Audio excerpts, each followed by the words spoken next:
జీవజలముగా నిలిచావని, జలనిధిగా నాలో ఉన్నావని,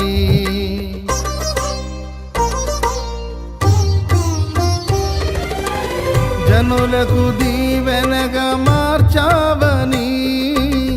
జగతిలో సాక్షిగా ఉంచావని,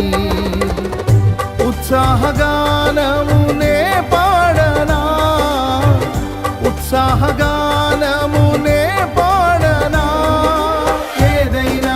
నీ కొరకు చేసేందుకు ఇచ్చితివి బలమైన నీ శక్తిని, ఏదైనా నీ కొరకు చేసేందుకు ఇచ్చితివి బలమైన నీ శక్తిని, ఇది ఏ చాలును నా జీవితాంతము ఇలా నా